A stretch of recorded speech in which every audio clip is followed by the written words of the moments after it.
here at the CVE, at the NVSBE for the last 3 years. This is the first time we've had an opportunity to actually do learning sessions, and today's learning session will be about navigating the CVE.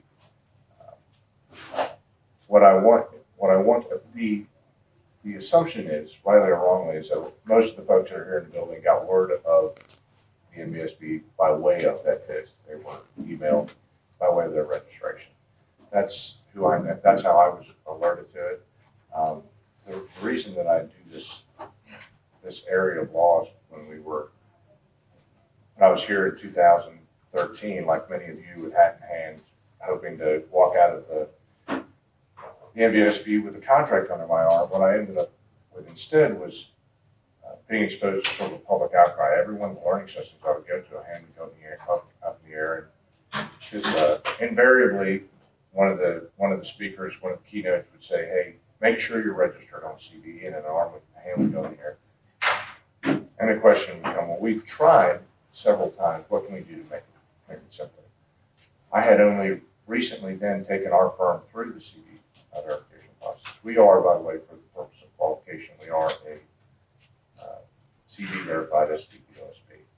The common vernacular thrown around is CVE certification, but it's really not. It's important to understand that it's not a certification process. It is a verification process. And that may seem like a distinction without a difference, but you ought to understand, if you're sitting here, if you are owned, controlled, and managed by a service-connected veteran or a veteran, then you have a statutory right to be verified, to be included on the VetViz database.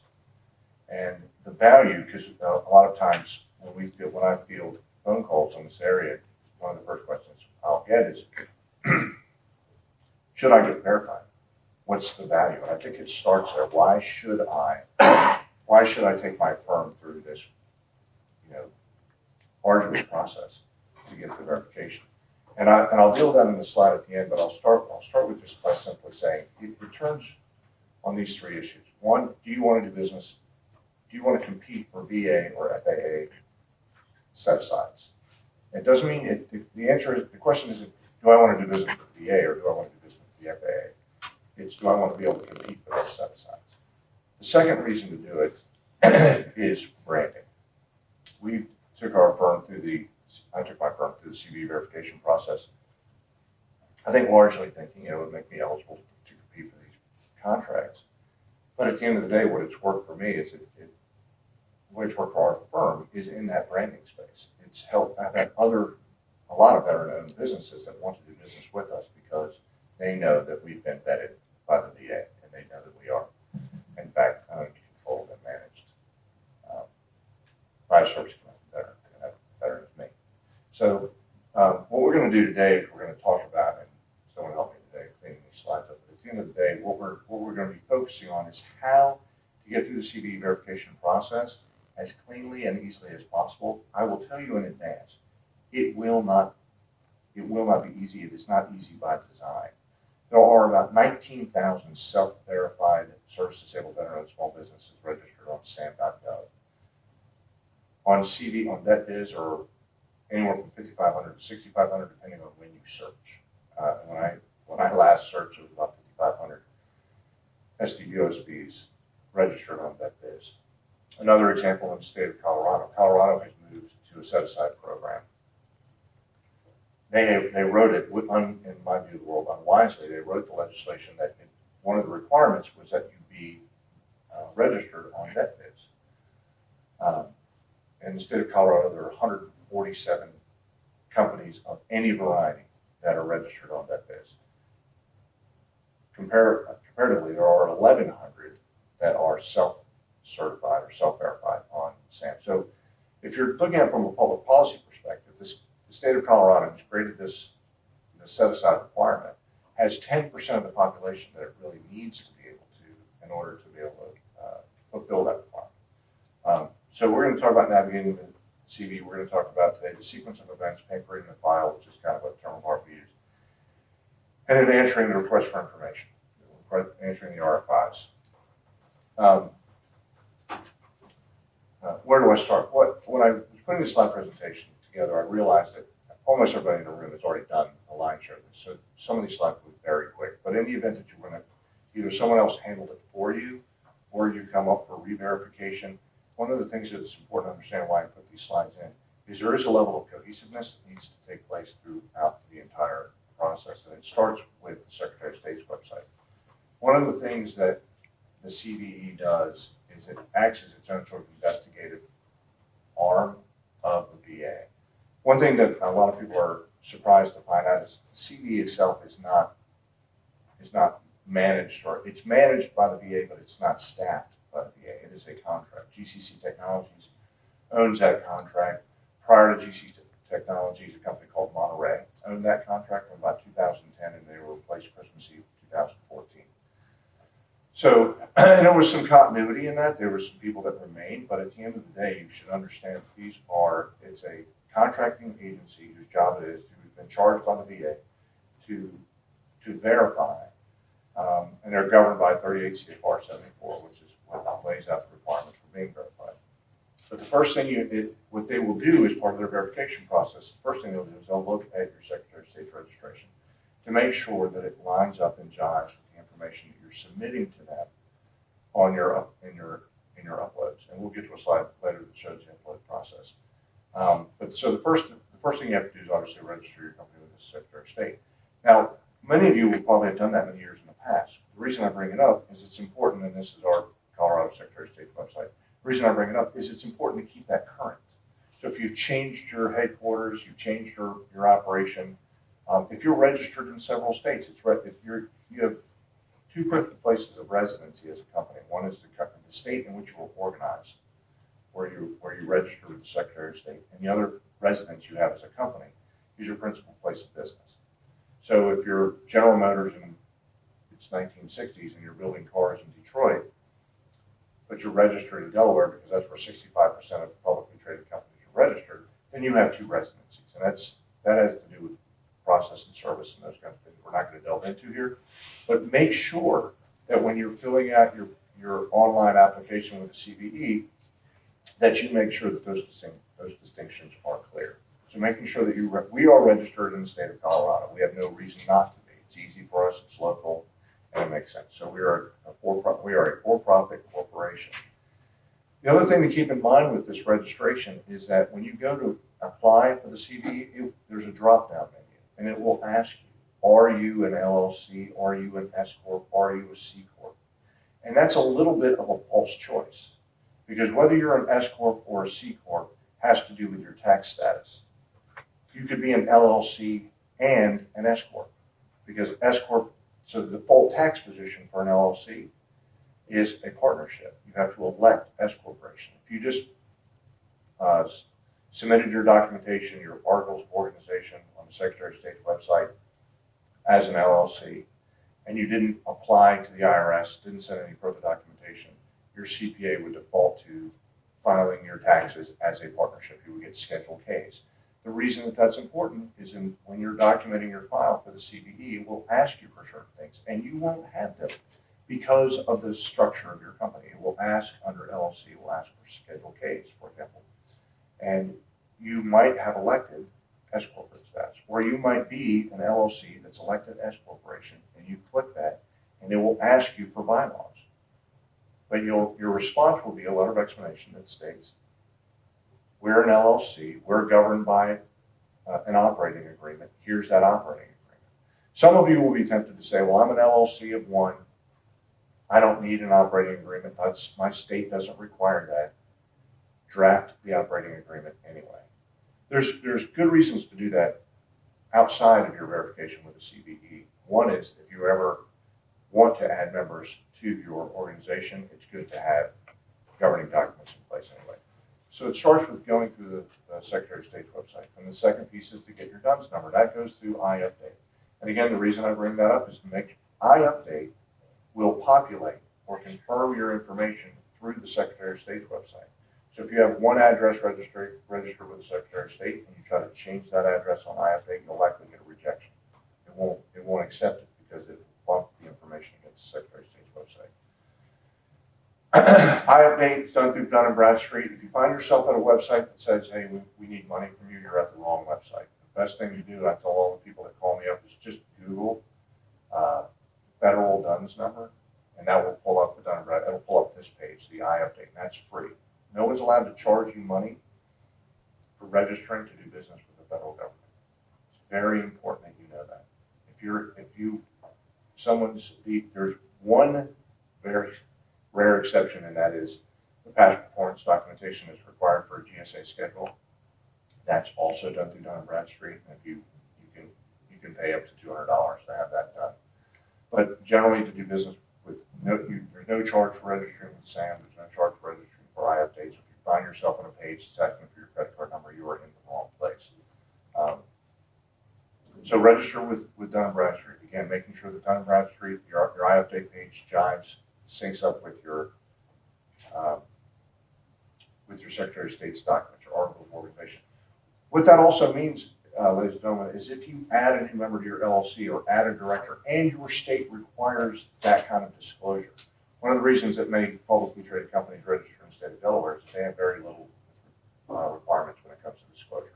But if you're in a state like Colorado or Florida or California where it asks you to disclose your equity owners, make sure that if you add an equity owner or if you add a director that you amend your article of organization accordingly and your I-update page. Because I can promise you, the folks at the CVE will be digging into those pages to make sure that they line up. And they're not going to just flat out reject you because they don't add up, but it will be time consuming for you to then go out and fix those pages so that you can get through the verification process. All right? So make sure that's all squared away. Also, then the next step is obviously registering your company on SAM.gov. Again, I can't emphasize this enough. There's no charge for this. If you find yourself in a place where it's asking for your credit card, you're in the wrong place. It's SAM.gov. That's simply register your company. It's about 30 to 45 minutes worth of work to register your company on SAM.gov. But there's an important thing to remember. When you do your I-update page, it typically takes about 24 to 48 hours when you get your DUNS number for that information to populate, and then to therefore for SAM, which populates from I-update when it comes to your name and address, it takes about 48 hours for that stuff to sync up. So once you've gotten your DUNS number from I-update from Dun & Bradstreet, wait about 48 hours before you go to SAM. And then importantly, make sure that you check all the boxes for which you qualify for preference, whether it's HUBZone, small business, veteran-owned small business, service disabled, women-owned, minority-owned. Make sure you check those boxes. On SAM.gov, you can get away with self-verification in almost every arena. Be careful though. Make sure that you comply with the statutes. There is a link to every one of the statutes right in SAM.gov, so you can follow those out, you can read them, or you can have somebody do that for you. This is a picture of our SAM registration. We are a corporate entity, for-profit, service disabled, veteran-owned. We're a business organization. We're open for all awards, and we're a subchapter S corporation. That's how we've set our SAM registration up. Also, make sure that your POCs on your SAM registration stay up to date. This is how the government will reach out to you if they're interested in doing business with you. So with your timeline, what kind of expectation? That's one of the calls. I mean, these slides are largely based on the kinds of questions that we get when people call our office. What's the timeline? What kind of things are you looking at? Your Secretary of State can be instantaneous. States like California require that you mail them in and that you pay a $500 surcharge if you want it done in 24 hours. And again, that's the state. That's that one instance where you will break out your credit card if you care about it being done quickly. Most states like Colorado, you can register instantly for about $50. You can renew every year for $10. Very inexpensive process. But also make sure that you keep your Secretary of State's documents renewed every year, wherever your state requirements are. Once the Secretary of State populates, you can see your company on their website, and you want to go forward and register with I-update. I-update typically takes about 24 to 48 hours to populate, and then you must wait another 24 to 48 hours before you can go out and do your SAM registration. Once you have your DUNS number, once you have your cage code, which is 2 pieces to your SAM registration, you'll get an initial verification saying, hey, congratulations, you registered in SAM. Another 24 to 48 hours later, if everything syncs up, DLA will send you an email that says, hey, here's your cage code. The cage code allows you to do business with the Department of Defense. That's an important number. Then you're going to go out and you're going to register with the CVE. Now, when you go through and you register with the CVE, remember those are drop-down menus that aren't altogether accurate. You're going to, in my view of the world, when it comes to choosing whether you're an LLC or an S Corp, if you're both, choose LLC. Because the LLC, when you use that drop-down menu, will govern the kinds of documents that the CVE will require of you. If you click S Corporation, they're going to ask you for bylaws. They're going to ask you for share certificates. They're going to ask you for share ledgers. And you're going to have to write letters of reclamation saying, we don't have any of those things. We're LLC. We're not divided in shares. We have equity interest in those kind of things. So register with the CVE. Make sure that this information is populated. I want to do a little bit of an asterisk here. There's a tendency I've seen a couple of times or a few times with people going through that have come to us either because they've been denied or because they're frustrated. Maybe they've gotten a denial letter or request for information from CVE because they had 17 NAICS codes listed on SAM or 20. I mean, some people want to be all things to all people, and that's great. But at the end of the day, when you're registering, you're listing your NAICS codes, make sure that the principals, the key personnel in your organizations, the ones that are carrying the verification of the service-connected vets, make sure that their resumes support your ability to perform those NAICS codes, or at least manage the concern. Sort of a funny story. I recently had a client who was a C-level executive in a Fortune 100 company. He was director of sales. He had a very, very impressive resume, but he'd gone out on his own, retired from his company, decided that one of his business models was he was going to, he had a connection in Colombia that was going to help him import roses, and he was going to sell those roses to apies all over the country. That was going to be his business model. Well, his resume, again, glaring, the rejection letter that we got from the CVE, we ended up getting this turned around. The rejection letter we got from the CVE was, your resume doesn't list the specific qualifications to sell roses. Now that's a really outlandish example, and I will tell you that is a rarity. But make sure that if you're going out there, that at least you provide a lot of explanation, that your sales experience lends itself to being able to do these things. And make sure that your capability statement on SAM and those kind of things are current, because again, the Small Business Administration, the VA, when they're out looking, when they're doing their market research, will start here as tools for knowing whether or not they can satisfy the Rule 2, whether or not they can do the set aside. It will start here. I mean, when I was at the DOJ in January 14, the procurement officers there were advocating, even though they don't require CVE verification, they were advocating for getting on the CVE because they use it as a tool. They use it as a research tool to see whether or not there's an SDVOSB in their in their location that can perform whatever it is whatever they need. Here's a short list of some things, and this is really the crux of the discussion. The reason, because if I get a call from an army of one member LLC, one member corporation, no other members on their board, they're by themselves, I will typically refrain from taking that engagement on. And the reason I will is because you don't really need you really don't need to hire me to be your expensive legal secretary. That's what we would be in that case. If you're by yourself and we're happy to answer questions about your operating agreement. We're happy to steer you away from the legal Zooms and those kinds of things when it comes to getting your operating agreement done. Not the legal Zoom's a bad company, it isn't, but the language that they provide in their operating agreements is literally a copy and paste from the LLC Act in their jurisdiction, and that's what they should do. But when it comes to preparing an operating agreement that is sufficient for CVE consumption, that operating agreement needs to have specific things in it with regard to that veteran control and ownership and management. You're going to hear me say control, ownership, management a lot because those are the three. That's the trifecta of what the CVE is looking at. And I want to make sure I didn't make a slide at this point, but I want to make it clear.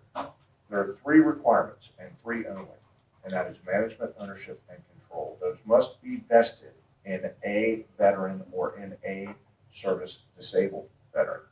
But here's something you need to understand.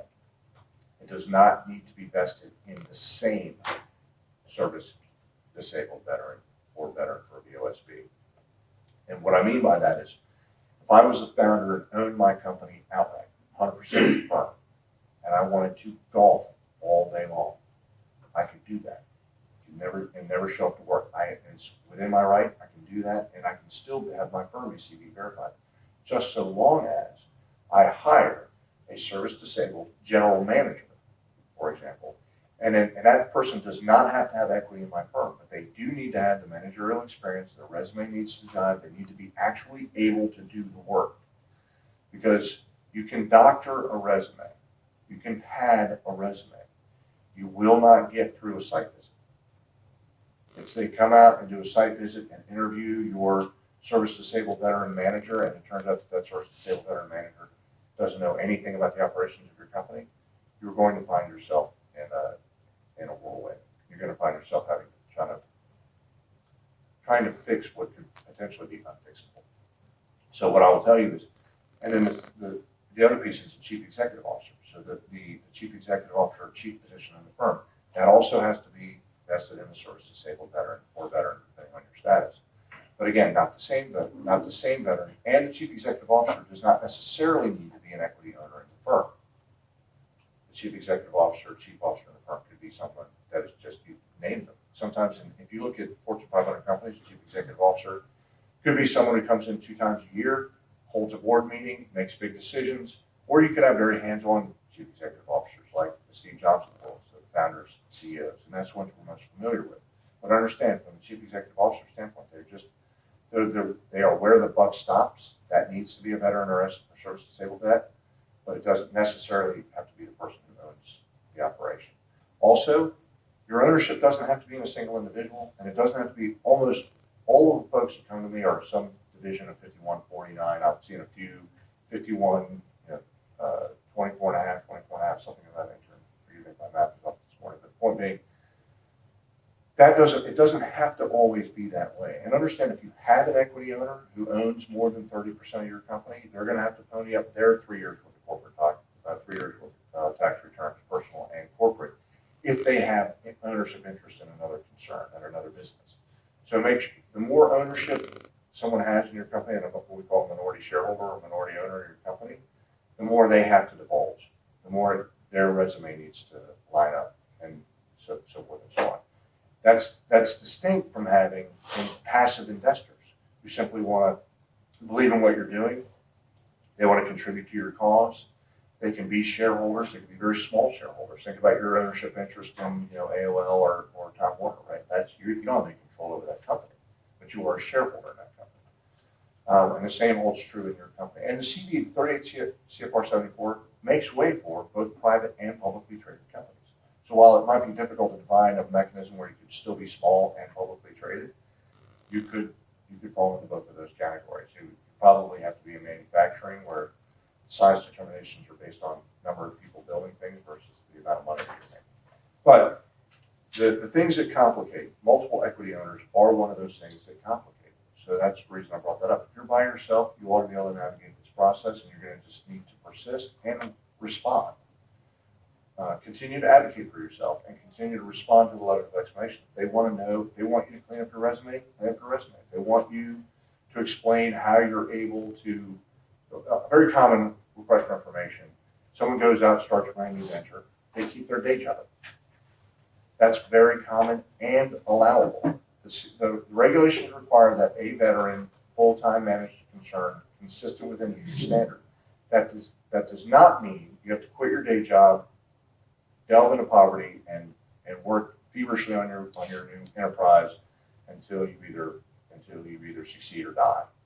It is perfectly acceptable to write a letter of explanation to the Center for Verification and Eligibility and simply tell them that I am dedicating all of my other available hours. If I'm working 40 hours a week, that still leaves another 40-hour work week in there, in nights and weekends, at least, to be able to perform this stuff. And also make sure you explain to them that right now, all I'm really doing is looking for work. We're shopping on FBO, we're doing our marketing, we're getting our website up. There's just not a lot to dedicate 40 hours a week to do that. So make sure, and that letter of explanation will get done. So one of the things I should have inserted here, multiple equity owners is one of the things that complicates things. And then multiple jobs. And probably the most, we've gotten through these a number of times, but maybe the most complicating issue is you have ownership in multiple enterprises. The service-disabled vet had ended, and by the way, it's allowed. It's allowed. You can have ownership in multiple, but originally, you can even have multiple companies verified through the CVE. Originally in 2010 and 2011, when the rulemaking was coming out, they had drawn a line in the sand and said, one debt, one company. The response to that rule is, well, that's crazy. You're gonna get in the way of branding. You're gonna get in the way of entrepreneurialism, and the CVE, the VA backed away from that. So there's still a requirement for a full-time manager of that concern, but one veteran can have multiple. When I say concern, they're businesses. You can have multiple businesses, and you can have those multiple businesses verified. Just have an explanation of how you might have a parent company. That parent company has 2 subsidiaries, and that parent company manages both, and they share infrastructure, and they do those kinds of things. That's perfectly acceptable. Just make sure that you have an explanation ready. Quorum jurisdictions. This is another difficult issue. There's 2 that I'm aware of where there's case law that make things difficult. That's California and Massachusetts. California and Massachusetts both require quorum not by way of share, but by way of directors, and this only applies to for-profit corporations. So if you're a California corporation and you've got 3 directors or 4 directors, a majority of those directors must be present in order to affect quorum and in order to affect any sort of business activity. And there is no end run. The courts have spoken on this issue. If you have 1 veteran, 4 directors, that veteran cannot affect quorum. So if I'm advised, somebody hasn't gone to the process of organizing in California, and they're coming to me and they're asking me, I'm going to always advise them to organize as an LLC or to be a corporation of 1. If you're a single director corporation in California, then you can get away with just having 1 member on your board. If, on the other hand, you have 2, both directors will need to be veterans. The same is true in Massachusetts, and again, the SBA has spoken on this issue. So if you're in a state that requires quorum, then make sure your board is loaded with veterans. And I know specifically in California, you can't write your bylaws in a way that circumvents that quorum requirement. It's written into their constitution. It's statutorily safe. You can't do anything about it. So make sure that your board of directors has sufficient veterans to make up quorum, to make up that majority. And by the way, 2 of 4 does not make a majority. 3 of 4 makes a majority. You have to have over 50% in quorum jurisdictions. And also, and this is the other one, the bellwether. This is the death knell to CVE verification, and that is preferred stock. If you have different classes of stock, now I should be clear. Having preferred stock is not the death knell. Having preferred stock of which you do not own, or the veteran does not, or the group of veterans does not own 51% of that preferred stock, that is a death knell. As recently as July, the COFC has punctuated this law. The Court of Federal Claims has spoken on it. It is the law, and it has not been taken to the Court of Appeals for Federal Claims. I spoke with the counsel on that case, and while the Judge Sweeney, who decided that case, was reluctant, at the end of the day, there was no window of opportunity. There was no way to circumvent that law. If you have classes of stock, and very often if you get an angel investor, somebody who wants to pour $1 million, $2 million into your company, they're going to want and or require preferred stock. There is one exception in 38 CFR 74 that will get you around the preferred stock requirement. They're actually, and it might satisfy your angel investor. One is if they've been vetted by the SBA, so they're on the list of SBA investors. That will allow you can use whatever requirements that the SBA allow for their investors, and you can use that clause in 38 CFR 74 to get through the CVE process. The better way to go, and if you have an angel investor who's sophisticated, a better way to go is a debt facility. Debtors rank higher than owners in the hierarchy of insolvency anyway. If your company goes bankrupt, if your investor is a creditor, they'll at least get something from the trustee. If they're an owner, they'll get 0. So, and that's one of the ways that preferred stock provisions are written in shareholder agreements, is that if there's a liquidation, the first shareholder gets first dibs. A debt facility will get the same job done, and won't ruin your chances of getting the CVE verification process. Where does it complicate? one phrase that complicates things more than any other phrase that I see in operating agreements, shareholder agreements, and that's the words unanimous consent. If and there are a list of jurisdictions, about 27 out of 50, that require unanimous consent for the amending of an operating agreement in an LLC. The LLC Acts of 23, I've got that backwards, 23 jurisdictions require unanimous consent to amend the operating agreement. Excuse me, an operating agreement is a contract between the members, so that's not surprising. The difficulty is that the CVE sees that as circumventing unconditional control of the LLC. If I, as a member of an LLC, managing member of an LLC, have to get permission from the rest of the members to amend the operating agreement, then in the CVE's view of the world, that circumvents, that trumps the unconditional control. I would argue differently, but that fight has not been fought and won yet, so I'm not going to advise you to push back against that. I will tell you, if you're in a jurisdiction that requires unanimous consent, do not amend your operating agreement otherwise. It will not hold water in court. It will be null and void. So if you're in a jurisdiction that requires unanimous consent for amending an operating agreement, make sure, if you want to be safe, just have a phrase in your operating agreement that says amendment of this operating agreement is controlled by California's LLC Act, or whatever state you're in.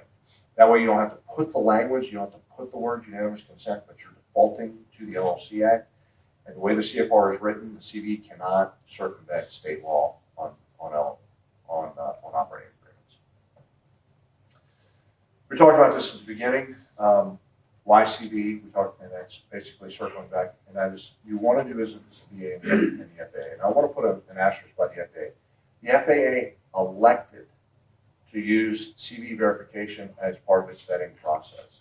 I have yet to see a bid protest where a veteran was denied access to competition on an SDVOSB set aside with the FAA. The FAA has a certain amount of latitude when it comes to its own rulemaking. I would argue that if the FAA, as a law firm, I would argue that if the FAA put out an RFP that required CVE verification, I'm using a lot of acronyms here, that required CVE verification for an SDVOSB set aside, that they would have gone outside their rulemaking authority. And I would fight that. If somebody lost a bid and that was the only reason, I would argue that the FAA didn't have authority. It's CFO. The SBA governs SDVOSB set-asides for all other agencies besides the VA. It is in their unique purview. The VA governs VA set-asides. So the CVE verification, debt biz listing, the requirement, if you see an RFP that says you must be registered on debt biz, that either needs to be a VA set-aside or you have ample grounds for an effective solicitation bid protest, and that's a whole different class. Branding is another reason to do it. The ability to use that logo, the ability to tell prime vendors. This is an important distinction. Prime vendors can do whatever they want.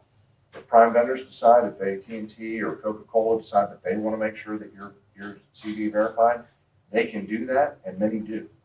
I know for a fact that Booz Allen likes to see folks CVE verified because they know that they've been vetted, and they don't have to worry about them being later accused of fraud for holding out in their subcontracting plan that someone was CVE verified. I'm track of my time. Sorry.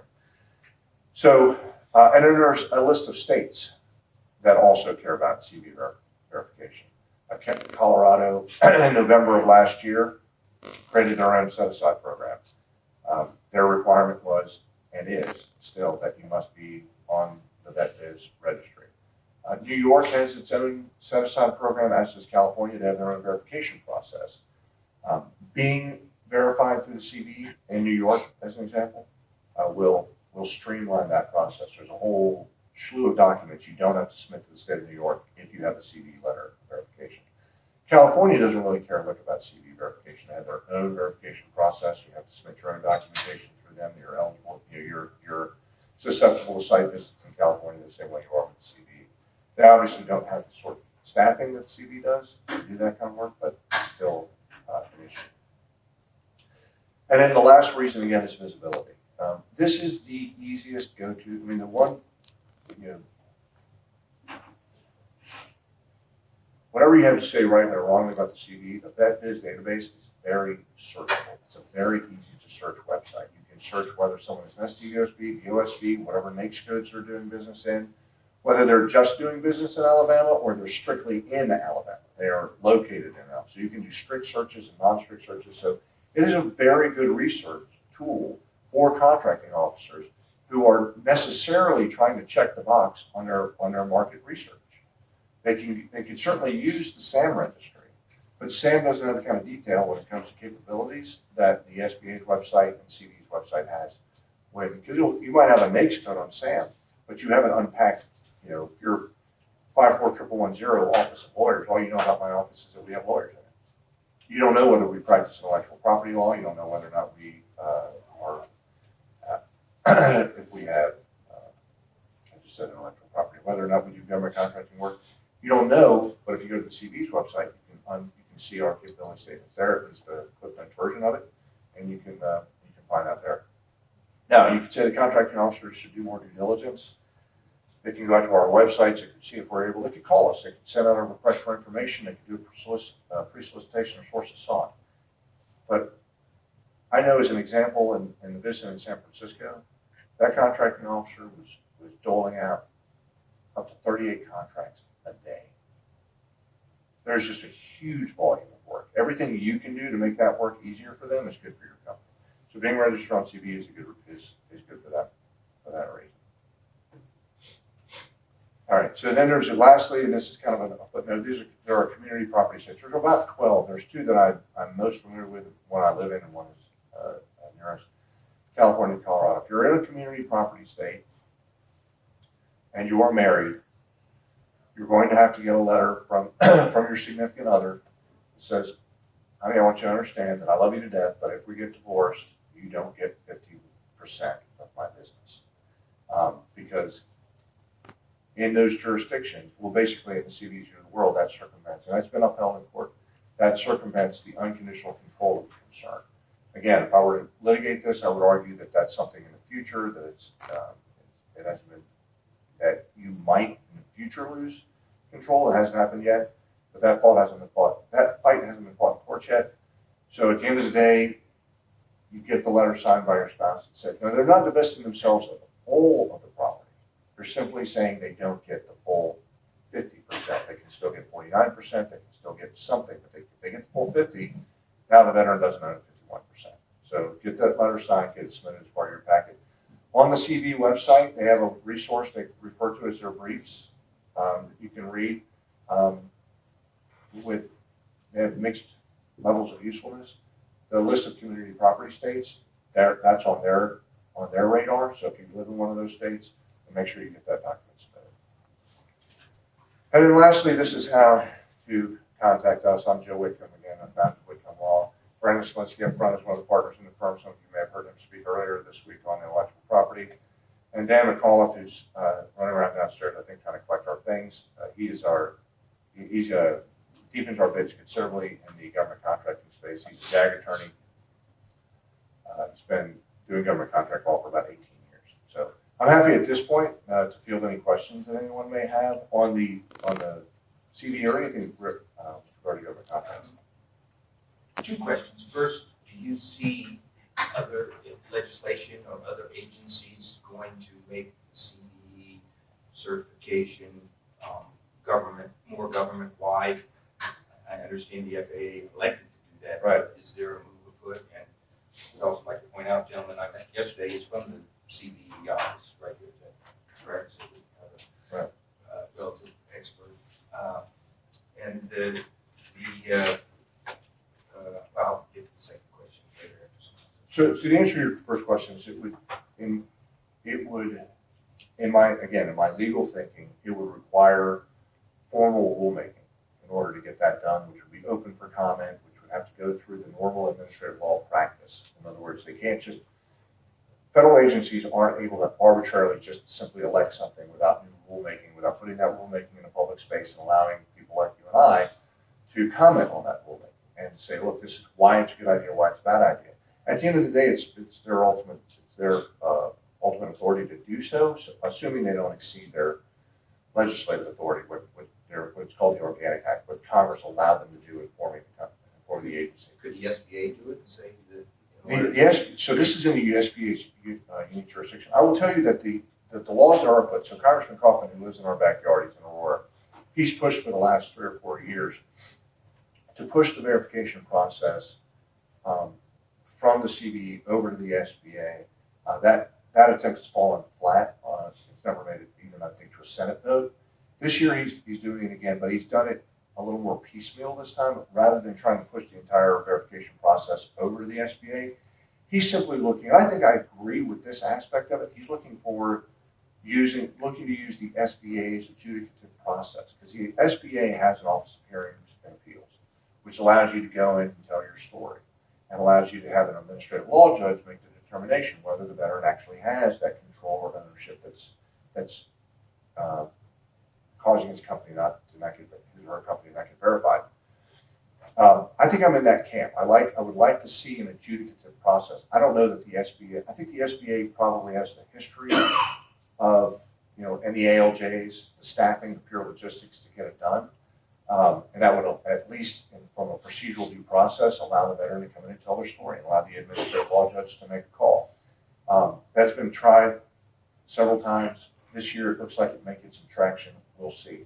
The other thing that law is trying to do is eliminate the distinction between caregiver and spouse. That's one of the things that I'll probably be commenting on. I think that spouse is presumptively caregiver, and but the answer to your question is, it would not be as easy as simply an election of doing so. I think the rulemaking will be a requirement, and it would be on a per agency rulemaking requirement, unless the federal Congress did something. If Congress does it, then it's done. I mean, it seems to me a good way to do it is CVE deals with veterans. They know veterans. Continue through the verification process, but have the SBA allow another level of adjudication. But for anything governed by the Small Business Act, service disabled veteran one set aside, you have to have, regardless of agency, rather than each individual agencies making a rule, either Congress passing legislation or the SBA making a rule that says it's no longer self-verification. You have to go through the experts on veterans, CVE, and if you don't agree with that, we have an adjudication process within the SBA. And I think the SBA would be, because of its rulemaking authority and the fact that it already has rules in place, it would still have to amend its rules under 13 CFR 125, I believe. And it would have to amend those rules, because right now self-verification is the law. So they would have to go through the public rulemaking process. Now it can be done in 6 months if they promulgate the rules and allow for the comments, and then comments become laws, and the CV could be in that verification step. Now, the CV if you read the GAO report that came out recently, the CV has ratcheted down processing times in the last 12 months from something north of 80 days to something around 44 days. And they've done that through streamlining and augmenting staff. If we now go from the 19,000 self-verified SDVOSBs that are now, it could be 2010 all over again, which was, it could be a real logistical problem having that many folks trying to go through the CV verification process. Understand that in a spend scenario, all other federal agencies are jockeying to meet their 3% spend requirement. The VA is spending anywhere from 18 to 22 cents on the dollar with SDVOSBs. So while it's tougher to get through the CV verification process, the payout is a lot higher on the other end. The other agencies might not be motivated. If their pool of SDVOSBs suddenly shrank because of the requirement to go through the CV verification process, they might have even a tougher time of beating that 3% requirement until everything is all caught up. And right now, it is an arduous, time-consuming process. I don't want to, and it's just like, but it's not that different from a hub zone verification or an AA verification or even a SBA verified small disadvantage. Those are document intensive because there's a lot at stake. So I don't know the answer to your question. Whether I can tell you from a rulemaking perspective, there would be some hoops to jump through. I don't know if the other agency would be motivated to do It that. just seems to me Congressman Kaufman would have a better idea rather than going through each agency to go through the SBA or legislation that says that. Yeah, That's what he's pushed for. He's pushed for that, the SBA taking over that entire verification process. But again, that would require a whole new set of rulemaking. And also the reason that they have CVE, there is an abundance of, for lack of a more accurate word, fraud that goes on. And of those 19,000 people, there are a lot of people, the reason they don't go through CVE verification is they can't stand the scrutiny. And you use the example in Colorado, 100 It's 10%. 140 versus 1,100. Right. Well, those 1,100, how many of those are truly legitimate, just self-certified? And that's why it seems to me to be important with this effort that the government, the VA, and CVA has put in, and we as small businesses go through this arduous task, is to make that more beneficial to the veterans by It is important that the playing field be level. I will say that because of the seat that I sit in, there are good, valid, veteran-owned businesses or managed-owned, controlled by veterans or disabled veterans, or they have their service connection, that simply, because of the way they structured their company years ago, veteran owns the company outright. A great example was that preferred stock issue that I brought up. That was a guy who was legitimately the owner of the company. He owned 68% of the company, but he had $1.2 million in investment capital, and those investors wanted to make sure their investment was covered, and they had preferred shares in it. Was he fraudulent? Not by any stretch of the imagination, but because of the way the regulations are written, and then because he had that preferred stock, there was no mechanism for that company to come in and take over his company. None, other than insolvency. And if he's insolvent, pretty much a moot point. But he wasn't able to get through the verification process. So there's an unanswered question about whether or not, I think the CVE does a great job of preventing fraud. And if that is your starting point, prevent fraud, they're doing a great job of that.